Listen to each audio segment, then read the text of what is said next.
Thank you very much. Heading up Barnard Research Labs, I have the incredible opportunity to work with leading organizations around the world in both the private and public sector. There are, of course, many differences, but there's one thing in common, and that's the pressure that they are all under to achieve more with less and less time. What I'd like to share with you today is an approach that we've been developing and have been testing over the last decade or so with great success, and the outcomes of the process is how to do things better. And by better, we mean better quality of service and better coverage, how to do things faster, and how to do things cheaper. Of course, if you can do things better and faster, then it automatically reduces the cost of providing quality services. But there's some other tricks that you could also use for the cheaper part. So what I'd like to do is start off with something that I think everybody has been concerned about, which is what happens if there's a double dip. And my question to you is, what keeps you up at night? Is it the fear of having a double dip in the economy? Well, what keeps me up at night is not that, but the opposite. What if we get a much, much faster recovery? And I want to convince you that if it's not on the radar screen, to really consider the consequences of recovering much faster and attracting even more people into the urban regions with already constrained infrastructure.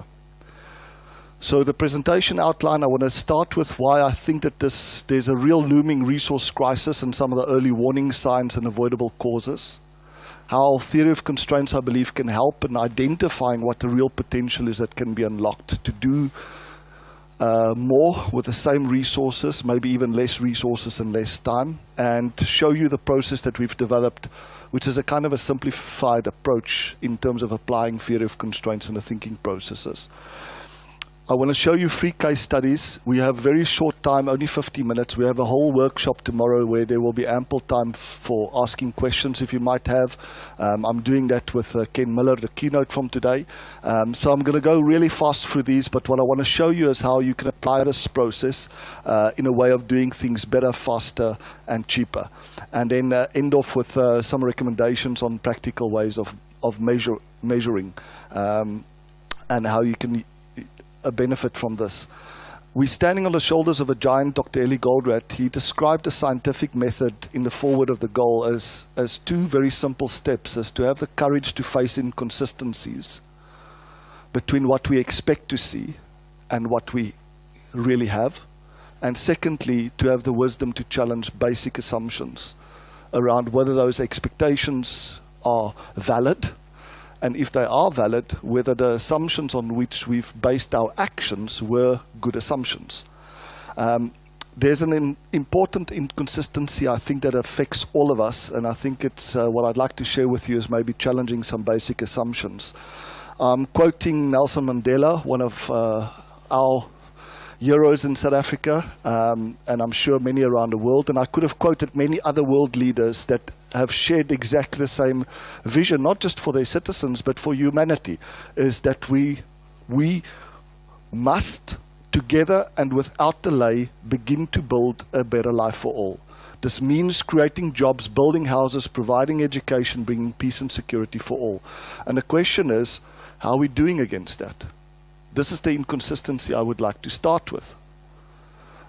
If we had more time, I could ask each of you, how do you think we are doing in your country and around the world against this very valid and necessary expectation? So you just look at the news and you very quickly can see that we're not doing such great. There's lots of news talking about resource scarcity problems, water scarcity, food crises, energy scarcities, debt ceiling crises, airport capacity problems, population problems. So these are all early warning signals that there's a problem coming. And the question is, will it sort itself out? Is it just a temporary issue? Or is it going to get much worse? So what happens if the demand for something starts exceeding the available supply? Is, of course, you get backlogs. And that's a thing that especially the public sector we are terrified about is what if the demand on, for example, the health services exceeds the available supply? Well, queues will build up. What will control the queues? People start dying before they can get treatment. So when you see these two lines crossing, right, so if the demand is exceeding the supply, you have a problem. And we start seeing it all over the place. Higher unemployment, poverty, delays in the justice system, health system backlogs, education and skill shortages, congestion in the ports, roll and rail, growing solid waste dumps in especially the developing countries, housing shortages even in developed countries, the UK, Australia, US. In certain areas there are massive affordable housing shortages, water and food shortages. So in many important areas, demand is growing faster than supply. And you can ask yourself the question, why have we allowed this to happen? And is it possible to create the surplus capacity we need to catch up? It turns out that prosperity doesn't come from growth. Prosperity comes from surplus. You can grow an economy without growing surplus. And as a result, not improve the quality of life at all, just making people work harder to pay off the debt. So there's a great quote by one of my heroes, Professor Albert Bartlett. He tried to explain why this is the case. Why do we allow these things to happen? And he said the greatest shortcoming of the human race is our inability to understand the exponential function. Because when you look at the exponential function, initially it looks like it's linear, right? So this could be, for example, the queue that grows in front of an agency that do not have sufficient capacity to cope with the demand. As it's moving towards full capacity, initially the queue is very small. And for a long time it stays quite small until it hits this sort of 80% number, and then it speeds up dramatically towards the top. And of course, it will continue to grow until it hits some kind of limiting factor, and then it slows down and it becomes sigmoidal. So initially we start off with leaders looking at the queues and going, we have more than enough and enough time. No need to worry. And then help, we don't have enough and don't have enough time. And then it's too late. You've wasted all the time that you had to take some action. So I want to give you a simple example. Some of you might have seen this before, but just to illustrate how quickly this can catch you off guard. So imagine you're a lonely bacteria in a bottle. This is the finite resource, it's the size of the bottle. This specific strain of bacteria doubles every minute through cell division. So here's our bottle, here's our initial lonely bacteria, but very quickly it gets a lot of friends. So every single minute it is doubling in the number of bacteria in the bottle.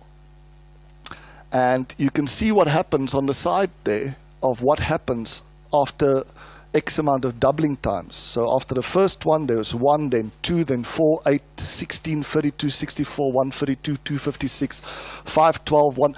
Anybody that knows computer language kind of can predict what will happen. After only 60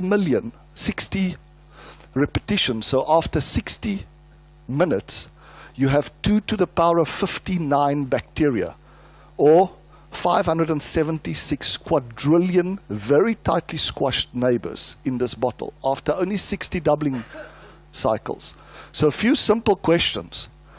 At what time from 0 to 60 do you still have 75% of the space in the bottle left? Now it's almost impossible to predict that unless you go backwards and you say, well, if we double every minute, then minute 59 we've got half the space left. Does it make sense? We still have half the space left at minute 59. So you can imagine the guys are going, starting to get a little bit cramped in here, but we have plenty of time. Took us 59 minutes to get here. Still 50% space. Looks like the growth is linear, so we've got at least another 59 minutes before we should start panicking. Of course, at minute 58, you still have 75% of the space left. The question is, at what time will you start making the alarm that we're running out of this scarce resource? What do you think? right? Probably very close to 60. What do you think people will think of you when you start screaming, guys, we've got a problem, any time before that?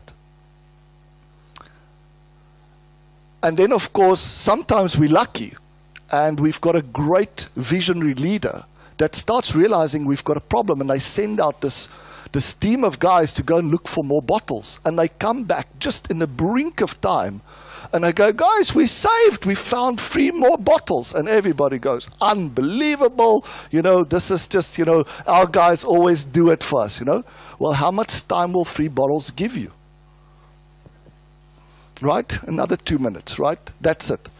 So the question is, what time is it for humanity in the consumption of some of our scarcest and finite resources? And it takes to look at the kind of the population growth that we've experienced. So when I was born, 1969, we had 3.5 billion people. 42 years later, we had 7 billion people. So immediately you know our doubling time is about 40 years odd, right? So if it continues, by the time I'm about 100, we'll be getting close to the 14 billion. Of course, there's not enough resources to tolerate that. So the UN projections is that we probably won't exceed 10 billion people.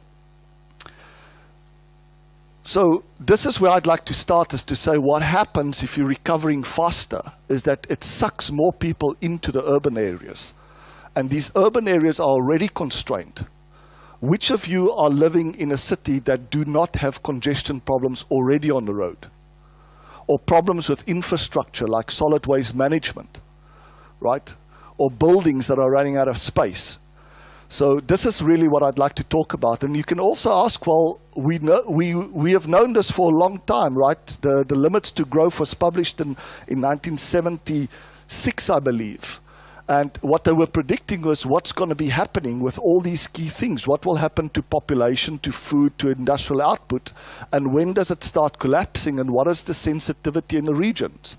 And what will happen to life expectancy? And you can see life expectancy wonderfully going up until you hit that limiting factor, and then it starts coming down. So in many of the areas already, they simply are not producing enough food to feed all the people. So what do you have to do? You have to start importing food. And that makes prices go up. Exactly when you need to have prices coming down. So this has been known for quite a long time, and yet it seems as if governments are not paying attention to not the dip side of the economy, but the upside of the economy, because both of those have got really negative consequences.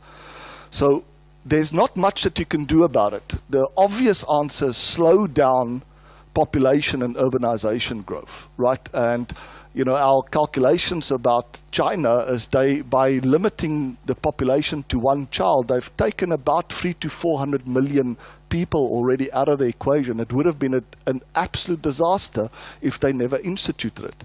And at least in the areas that we've checked, it's instituted in a very practical way. You want to have 2 children, fine, but then your tax rate goes up. Right? Why are they doing that? Because they understand that being the biggest brings with it huge responsibility. Because a 2% increase in your population is equivalent to a 20 or 50% increase in the population of everybody else. So I'm not going to be focusing on number 1. What I'll try to do is to say, well, there's 2 other things that we could do. We could try to squeeze more out of the limited resources that we've got, and we can accelerate the development of the necessary infrastructure to try and catch up on this gap that's already large and make sure we stay up to date.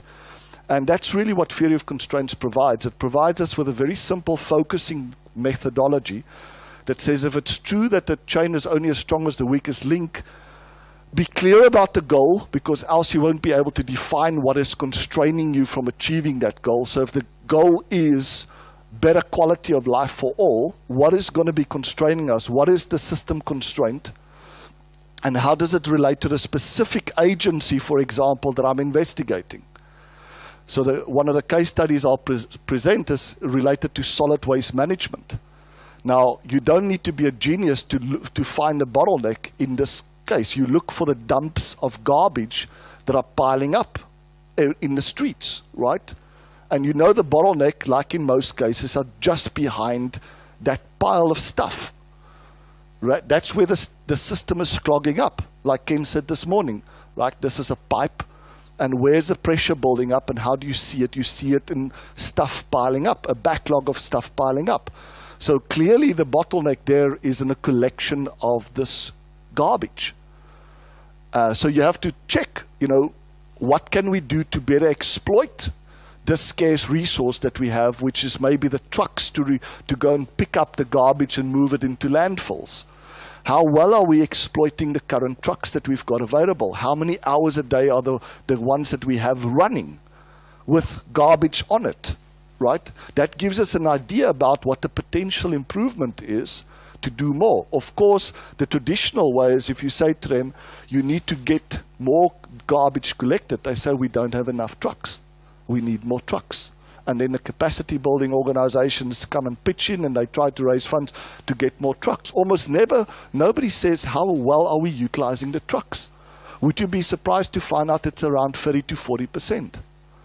Now that means that you could probably, with a little bit of effort, double the output of that bottleneck resource by just moving it from 30-40% utilization to 60-80% utilization. So that's what step 2 is about, is deciding how to better exploit and not waste the scarce resource. Whether the scarce resource is the trucks that we have or the land that we have to plant food on. Step 3 is the challenging part. It says subordinate everything to this decision. Any policy, measurement, or behavior that's in conflict with a decision about how to better exploit the scarce resource and not waste it, you have to change. But only that. Don't change anything else. If it's not enough, then go and elevate. Right? So once you've shown that you're squeezing the most out, now that the opportunity is to go and elevate. Now go and get more trucks. The warning is, don't just stagnate at a higher level. If a constraint has been broken, go back to step 1. But if you're thinking about how to manage the system, the trick is never to get to step 5. You want to keep the constraint in one area because then the rules of managing the system stays identical. You don't have to change the rules if the constraint stays in the same place. But if the constraint moves, you have to change the rules again. So try to keep the constraint in the same place. So a more strategic way of applying the 5 focusing steps is not identify the system constraint as step 1, but decide where you want it to be. Because this is the way that we will control the management of the system, by only looking at the constraint, making sure it's never starved, never blocked, never down, and making sure that everybody else is aligning their behaviors to ensuring that happens. If the constraint moves to another area, we'll have to figure out, okay, now what will it take to ensure that that thing is never starved or blocked? And that's where we introduce a lot of instability. So graphically, the kind of process looks like this. Step 1, where's the constraint? Find out how big the gap is between how much the system is getting and what the nameplate capacity of that bottleneck is. The system is currently doing 10. The bottleneck can do 20. We're losing about 50% of the output. Deciding how to exploit the constraint, or what are the conditions that if we could satisfy, could get more out of the system. How much capacity are we losing because of downtime or setup, starvation, blockage, rework? Overproduction is a big one. Overproduction is wasting that scarce resource capacity doing things that shouldn't be done now. In a software company, if you think about it, the bottleneck might be the developers that are developing new functionality and solving the bugs, right? So when you look at their utilization, it looks like these guys are already working 12 hours a day. So there's no way to squeeze more out of them until you ask the question, how much of the functionality that they develop in the software is actually used by customers? Turns out to be about 20%. So 80% of their productive capacity is wasted producing stuff that is not needed or not needed ever. And that's what step 2 is all about, is finding out how big this gap is, where we're wasting scarce resource capacity doing things that shouldn't be done now or ever. And then subordinate says, what's the conflicts that blocking me from making the changes? On the one side, there's pressure to change the rule, to ensure that the bottleneck is never starved, blocked, etc. But at the same time, there's pressure not to change the rule because of some local optimization. And then only to elevate, and even elevation carries with it some conflict about adding additional resources, and we say we can't do that because we have to be fair. Well, managing a system has got nothing to do with fairness. It's all about, can I better exploit and elevate the system constraint? So what does it mean in terms of performance? When you look at any system like that and you map the process out, what we're trying to do is we're trying to see what's coming out the end, and what is the gap between what's coming out the end and what the bottleneck is capable of doing. So the output is 10, but the bottleneck can do 20 a day. Okay, so there's a gap of 10. Where are we losing capacity due to starvation, blockage, overproduction, etc.? That gives us an indication about how much we can increase throughput by. Now, throughput in a government agency is not necessarily doing more because you've got people arriving that you really can't control. It means doing better quality and better coverage of the people that are arriving. The potential to reduce lead time, as Ken showed this morning, is essentially thinking about the big gap between the total time the person stays in the system and the physical touch time of working on that person, right? So, for example, a patient in a hospital, the total length of stay versus how much contact time they actually had with medical practitioners. Or I go and apply for a passport, takes the agency 4 months to give me my passport, and yet the touch time is only a few minutes. I know that there's some fantastic results that Chris will show in her presentation on this huge gap that they found between the physical touch time and the total lead time. Normally it's good to assume it's about 95% is the possibility of reducing it. So you should be able to do things much, much faster. And of course, when you are not meeting the demand and when things take longer than expected, you end up incurring a lot of unnecessary cost and investment. And as a result, if you can improve the flow, a lot of those things will come down. A lot of those avoidable costs will go down. And that's why we feel quite confident to claim that in all cases we should be able to do more with less resources in less time. The better, faster, cheaper. So that's just a quick introduction of TOC in terms of how we apply it. When you look at the performance that is achieved by for-profit companies when they apply theory of constraints, it is not a 5% improvement or 10% improvement. It relates to the size of these gaps that I've mentioned. So it's not uncommon that you are doubling the throughput with the same resources. It's not uncommon that you're cutting lead times by 50% or even more. And what I'd like to ask you is just think for a moment, what would be the impact on a country like Lithuania if you could improve to such an extent all the critical government processes that are impacting the quality of life of people. Not improving them by 2% or 5%, but improving them by 20%, 50%, 80%. And that to me is the exciting part of what we do with theory of constraints. So you're focusing directly on the area where an improvement will bring the most benefit to the system. And ignoring those areas that, yes, maybe we're not following best practice, but it's good enough. Don't get confused between gaps between my actual performance and best practices and gaps between the constraint performance and what the demand is. That's the important gap to focus on. The first one is going to cause local optimization, causing you to try and focus everywhere because there's opportunities to improve absolutely everywhere. So before I go into the case studies, maybe just a quick question for you. Where do you think improvement is needed most? In the for-profit organizations to ensure that we get the economic growth that we want? Yesterday we had a conference with small to medium-sized businesses talking about how to improve their competitiveness, because those are the businesses that typically create the jobs that we all need.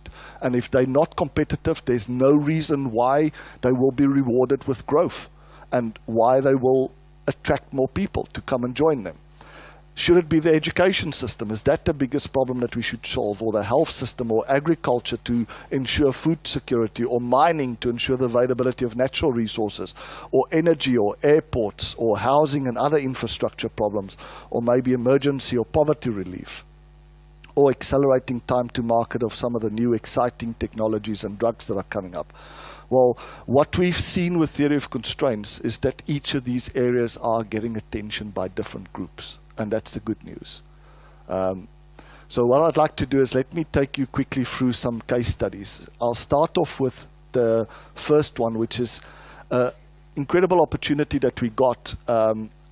At the time I was busy doing my PhD, and I developed a process that was based on a very simple premise. It says that the bottleneck is at the top of the bottle.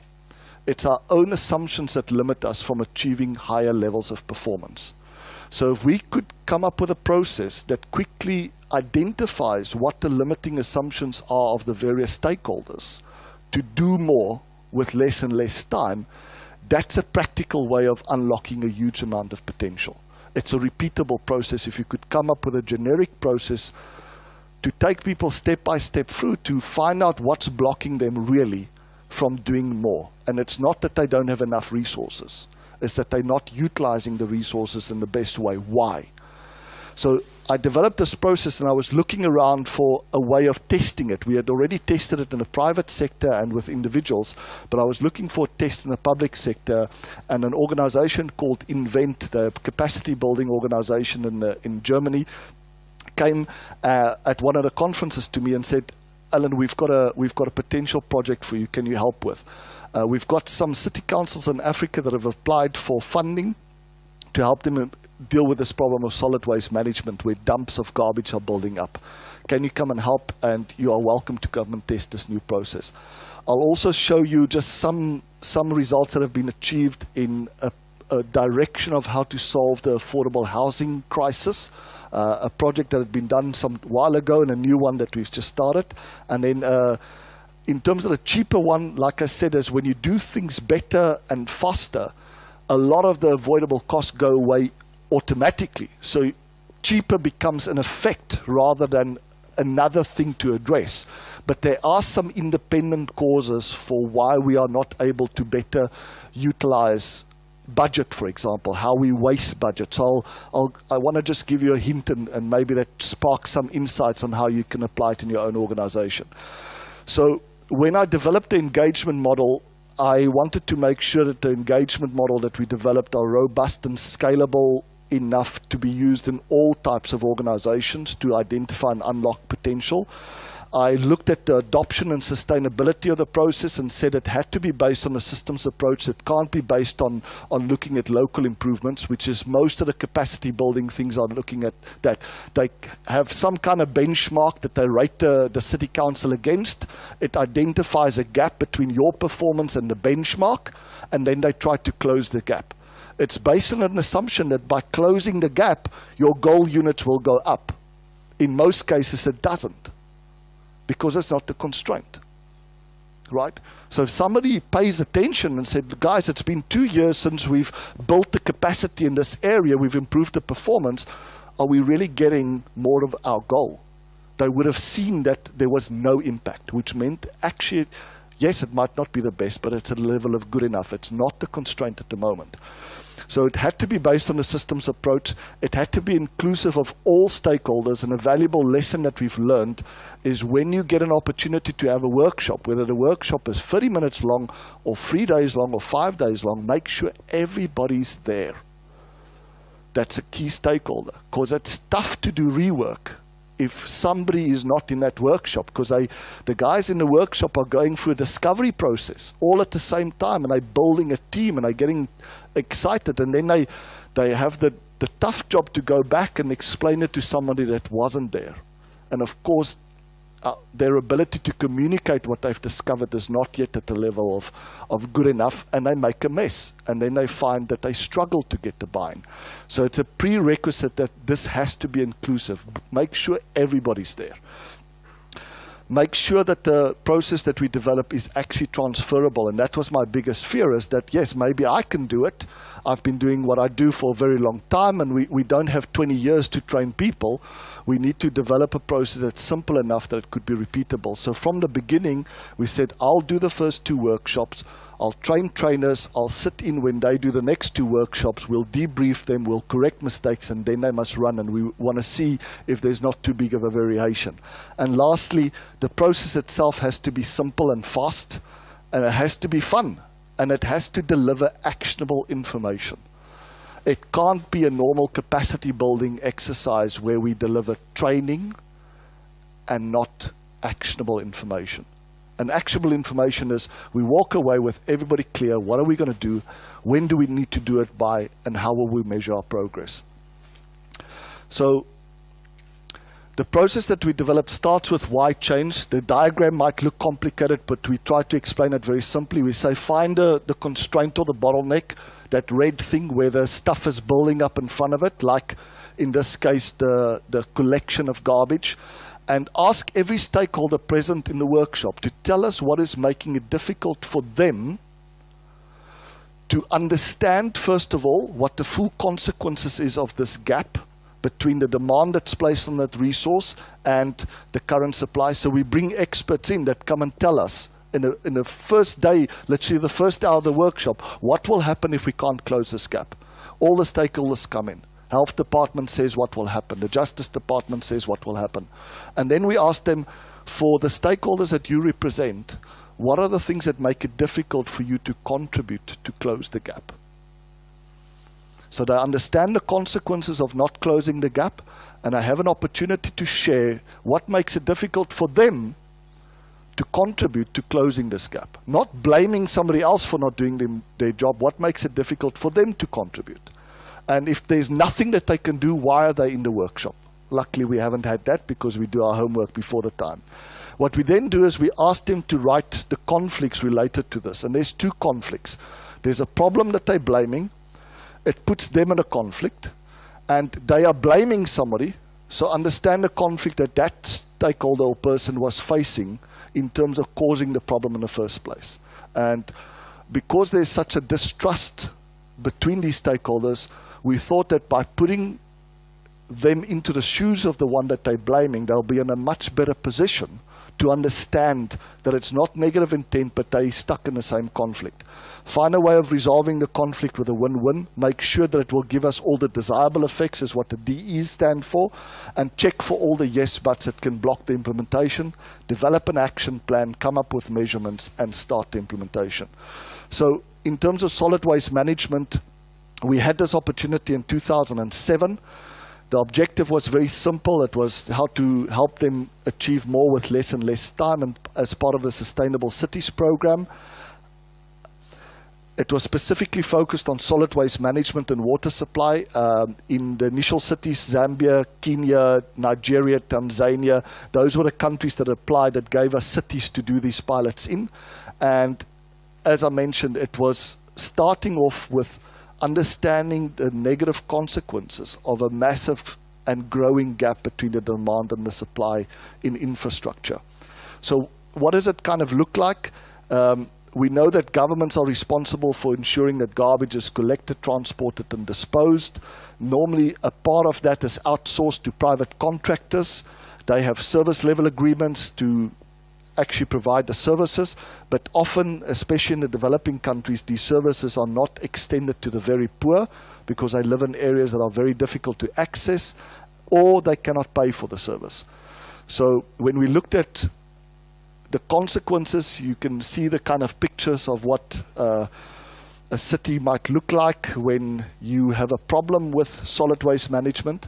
And it was interesting, before we started, the capacity building organization warned us that as part of our efforts to get everybody there, you basically have to pay for their transportation to come to the workshop and their accommodation, because it's an on-site workshop for 5 days. And I said, look, based on our past experience, we know you guys are very passionate, but there's high distrust between these individuals that will be there. Don't be shocked when they are getting into serious arguments. Don't be shocked when people leave as soon as they've received their daily allowances, because some of them see it as an opportunity to make a bit of money. You know, they find a cheap way of getting there, and then they get paid a $1 per kilometer and they can make some money. So don't be surprised if there's a high dropout rate or people fall asleep because they've had to travel far. So we were really kind of, you know, prepared for walking into an environment that's absolutely non-ideal. So what did we find is in the first city that we looked at, Lusaka, what we found, population of about 2 million inside of the city in 2005. Each of them generates about 0.5 kilogram of garbage every day. So it's about 1,000 tons of garbage generated every day. The formal system is only collecting 200 to 300 tons a day. So 700 to 800 tons per day is left to be buried, dumped, or burnt. All three of those things are not only illegal, according to the bylaws, of course, but has got major negative consequences for all. And more importantly, it was expected that just in the next 10 years, and this turned out to be a reality, that the population will double. The doubling time through urbanization is about 10 years. How do you calculate it quickly? For those that are in finance, there's this rule of 70. If you want to calculate the doubling time of anything, take the rate of growth, take 70 divided by the rate of growth. So if you're growing by 7% per annum, which sounds quite reasonable and not that much, which is the common urbanization rate, you've got a doubling time of 10 years. And why is doubling time so important? When you think about doubling, we go from 1 to 2 to 4 to 8. 4 is 1 more than 1 plus 2. 8 is 1 more than 1 plus 2 plus 4. This means that in the next 10 years, when you've doubled, not only you will double the consumption, but you'll have more consumption in the next 10 years than the sum of all the consumption since the beginning of time. Does that sink in? You can see how bad the problem is, right? The same with food production. If our doubling time at the moment from a population perspective is about 40 years, it means in the next 40 years we'll have to produce more food than humanity has produced since the beginning of time, just to cope with the doubling. So doubling is a really important thing to understand, and that's why this Professor Albert, he says he thinks it's our misunderstanding of the exponential function that's to blame for many of these problems.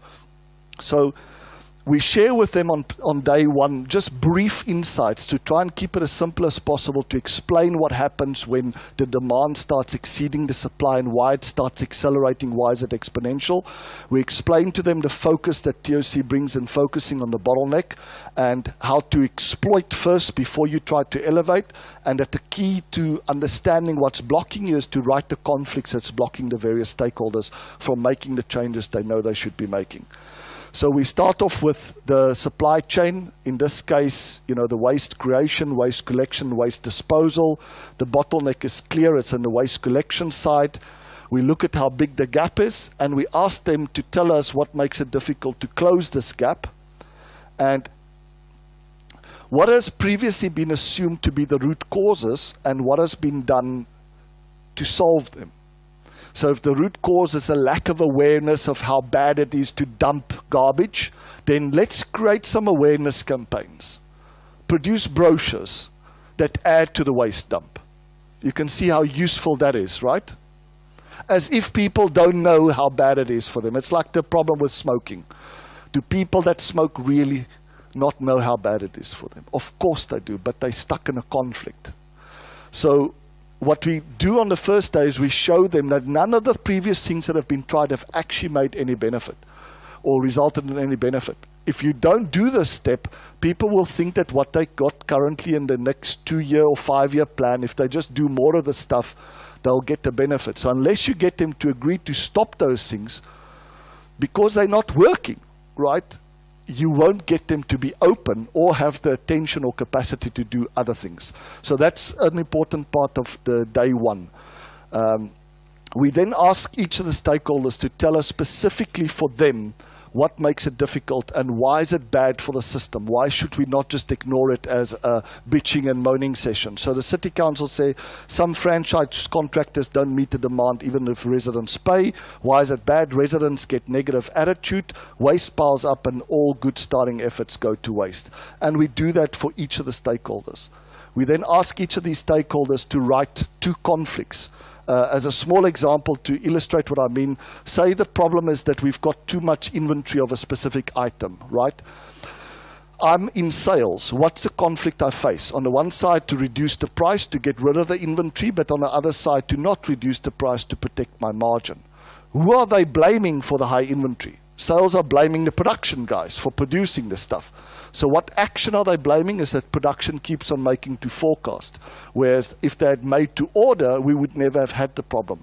So by getting the stakeholder to write the problem, why it's bad, which is the top part, how this puts them in a conflict, and that's why they're stuck, but also putting themselves in the shoes of the other stakeholders, what's their conflict, it really builds trust and respect very, very quickly, because now it becomes us against the problem, rather you versus me.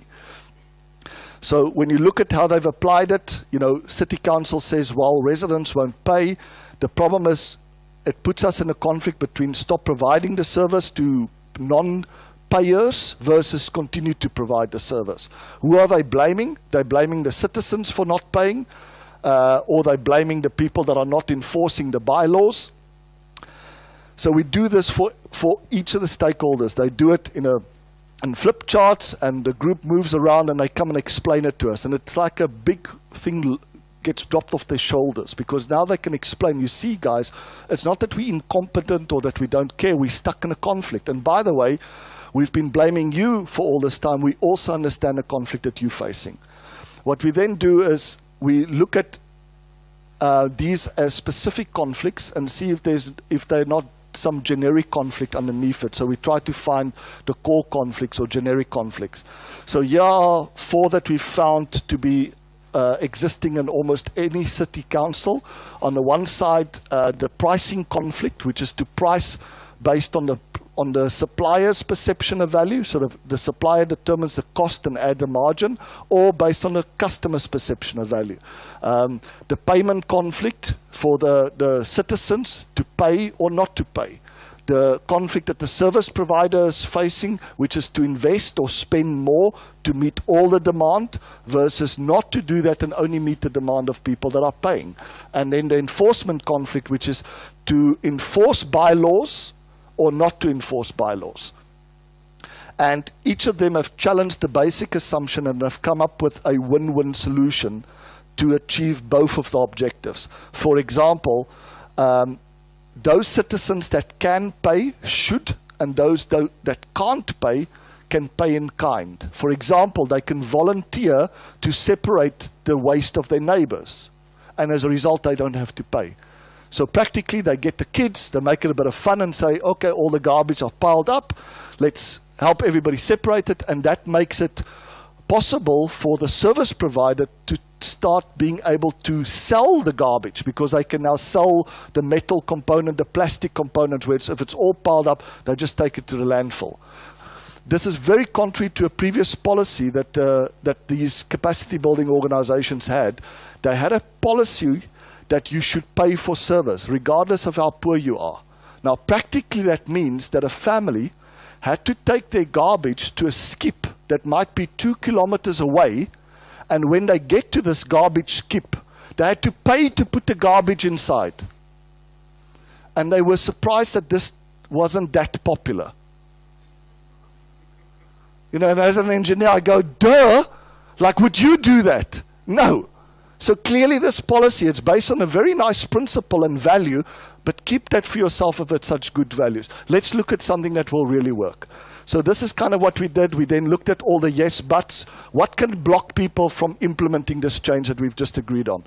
Why is it not sufficient to give all the wins? Why could there be some potential negatives or implementation obstacles? Really allow them to raise all the yes buts and see what we need to add to our plan to overcome those yes buts, and then build what we call a strategy and tactic tree, showing all the changes and the sequence in which we have to implement the changes, because we don't want to multitask. We want to do them one at a time, measure the impact of each of them, convert them into a project plan, and start monitoring.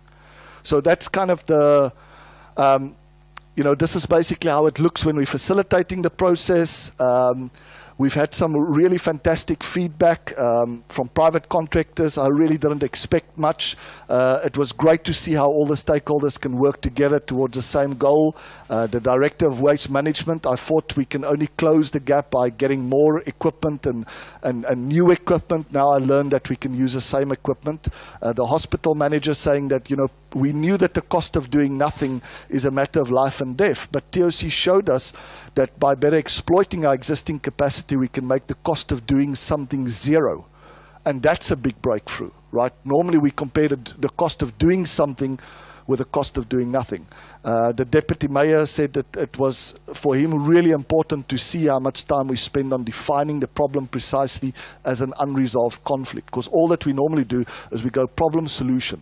Turns out that the solution is just one side of the conflict. We have problem, solution is centralized, but there's another side that says decentralized. So it was really amazing, and part of our pilot was to have an independent auditor's report come in and give an objective analysis of all the pilots that we did. And this is from the executive summary. If any of you are interested in this report, just send me an email and I'll forward it to you gladly. They said the main observations is that the overall objective of testing the application of TOC to public sector infrastructure setting was fully achieved. The impact can only be described as a shift in paradigm. Significant improved operations were achieved using the existing resources. This increase was between 42.5% and 87.5% within the various city councils that have been checked. So a really positive feedback for us. So just in summary, there's a big gap in many of these agencies of the service that they're providing. There's two ways, of course, of closing the gap. In this case, reducing the amount of waste created. And there's some fantastic technologies and resources for doing that. We focused on how to increase the capacity of the supply side. 3 important steps: make sure all the stakeholders are present, recognize past achievements, and getting agreement of what needs to be done, who's going to do it, and what will be the steering committee that runs it. And just a last warning, vision without execution is a hallucination. Great quote from Edison. So this is not just about building capacity. Without follow-up and follow-through, things are not getting done, whether you're in a private sector or the public sector. So part of the mandate of the capacity building organizations have to change. So how to do things faster. Example of this big crisis in terms of housing, a great graph, and you can read through that in your own time about what happens if the horrible consequences if we don't have houses. An interesting experiment that was done in 1999, the Habitat for Humanity World Speed Record for completing a 4-bedroom house was attempted to be broken by a team that was using Goldratt's critical chain technique. They ended up building this 4-bedroom house in 3 hours, 44 minutes, 59 seconds. Ken was talking this morning about a 7-day record. 3 hours is a little bit better. If you're interested, there's a documentary that was made about it. And the criteria for completion was that a family could move into the house. They started with a clean plot. Literally less than 4 hours later, complete house standing. And really think about what's delaying the process. There was a technology innovation of getting concrete to dry faster, but the biggest thing was just making sure that the project is not waiting for any resource. Another interesting project that we've just started also with Australia is an interesting graph that you'll see here. This is over the last 30 years or so. What you see as the blue line is the number of dwellings under construction. So typically the industry responds to a growth in demand by putting more houses into construction. The red line is the number of dwelling completions. And what you've seen is that there has been basically no increase in the completion rate, which means that there's a capacity constraint. And we're very confident that, applying these very simple insights from theory of constraints of how to do things faster by reducing delays, we can actually practically increase dramatically the completion rates. And we've gone through the multitasking exercise that shows the terrible consequences, what happens if we try to multitask in terms of the lead time versus if we just did these projects one by one. So the 3 projects at the top is, say, construction projects of homes. In the middle, scenario 1 is when you do them by multitasking, when you have the crew traveling around working a little bit on A, then B, then C, then switching back to A. And below the line is what happens when you simply do one project at a time and you finish it, and a dramatic saving in time and time-sensitive costs that you can get. The last case study that I want to quickly share with you is, as I mentioned, when you do things better and faster, quality throughput goes up, avoidable cost goes down, which means that the total cost per quality service unit will go down.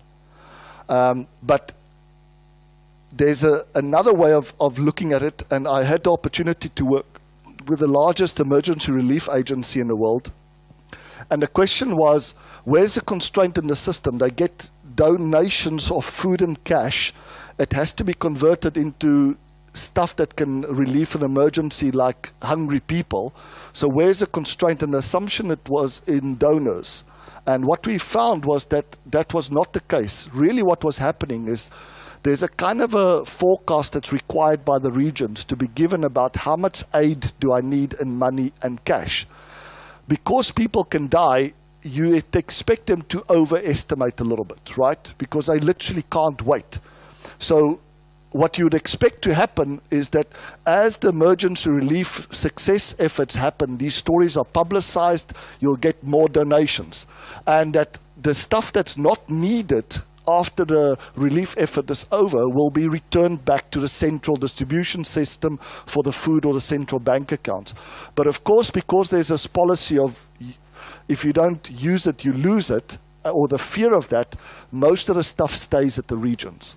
And what we did was a simple exercise to say that why don't we exploit really the power of the law of aggregation by not giving everything that they ask for, but keeping a portion back. If they really need it, it will be immediately available, whether it's food or cash. But if they don't need it, we don't put them into a moral dilemma of using stuff because they're scared that they will lose it. And we've had a significant saving here. I think maybe Chris will mention something tomorrow. We just started a project in Utah to see if we can do this at a budget level for a state, because the same type of problem is there.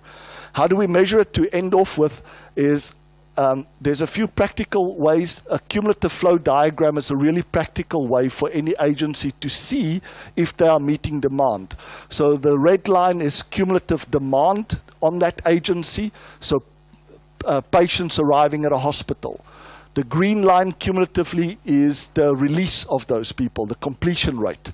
And when you look at it cumulatively, you can read directly off the graph what is your supply lead time on average, how long does it take us to process. So for example, the length of stay in a hospital, and vertically you can read off directly the work in process or the number of beds that's occupied. And you can see what happens if you had a small increase in demand, but you don't have catch-up capacity, you will permanently increase your lead times and work in process, or the number of beds that's required if you can't catch up. The same thing is true if there's a small delay in the supply side, a strike happens or whatever. Unless you have the protective capacity to catch up, you'll permanently increase lead times. We also look at, for example, what percentage of the work that's being done within the target time. That gives us an opportunity.